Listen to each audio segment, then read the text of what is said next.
Afternoon, children. How are you? I hope all of you are fine. And today we are going to discuss about the topic history. All of you already understood in the subject of social science. History is an unending dialogue between present and past. So all of us we know about the history of our family and the history of our ancestors, everything. Most of us we are going beyond that and we are understanding about the history of our parents first. Then only we are giving importance to the history of our region or the history of our home. Yes or no? So today we are going to discuss about the subject of history only because history is an vast subject and in which all the subjects are dwelt. And history, one of the famous person named H. Carr, he given importance for the history subject as well as given definition also. History means unending dialogue between present and past, which means always we are bonding the life of the past with the present society. So, history gives more information about our society and the social life and how the people were lived in the olden days and how they were leading the present society and how the future generation may lead a better life in the future days. All these matters we can discuss in the subject called history. So, history is one of the important subjects. And normally, history divided into three periods. The first one, proto-history, and the second one, the first one the prehistory, and the second one proto-history, and the third one is a historic period.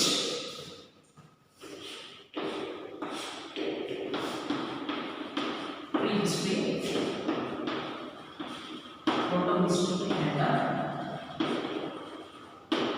historic period. So these are the three types of history or the three divisions of history. One is prehistory and the second one proto-history and the third one historic period. Simple to understand. Prehistoric period means there is not at all any written evidences. The lack of evidences we are facing at the time of reconstruction the prehistoric period. And the proto-history, and in that we can discuss about that. A few amount of resources are available, a few amount of sources are available, and in that available resource only we can reconstruct the history of a pro-historic or the proto-historic period. And third one, historic period, in which plenty amount of sources are available.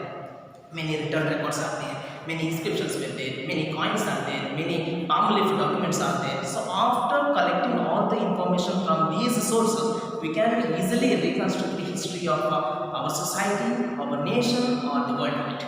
So, the present generation giving more importance for the study of history because we can understand about the past life of the human being and we can live better in the present society and as well as we can lead a better life to the future society. So, for that history gets very important in the present scenario.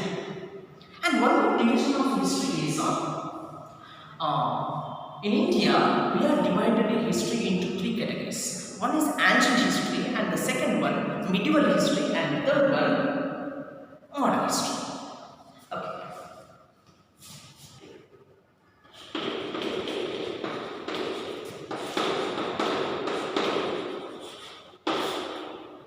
First one, ancient. Second one, medieval. And third one,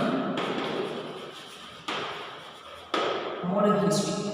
So ancient history means everything related to ancient lifestyle.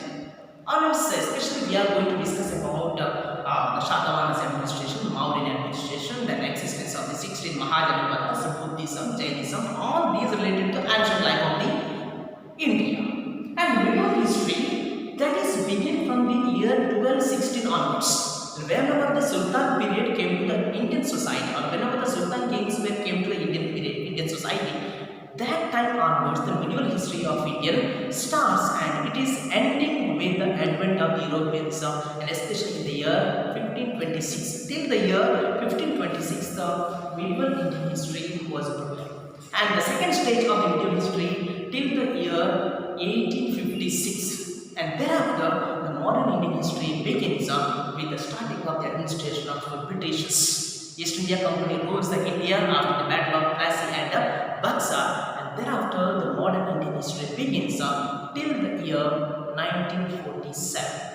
So whenever we are getting independence, thereafter we are established our own new constitution and we framed our own rules and regulations and we are starting to live the present life after the year 1947. And here we are going to discuss one more information about that.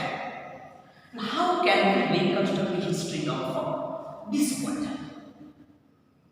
And totally, how can we reconstruct?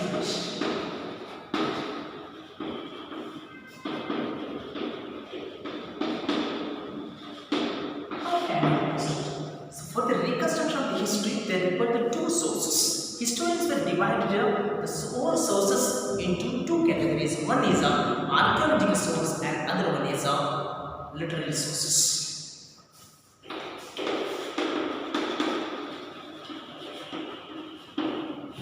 Archaeology and the second one,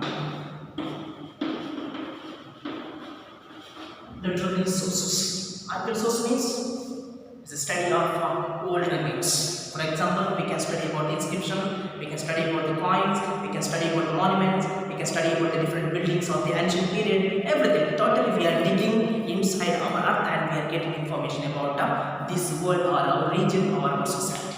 The second one, literary sources, in which we are getting more information about our world from the written records. Many books are available in the library and many books are available in the stores.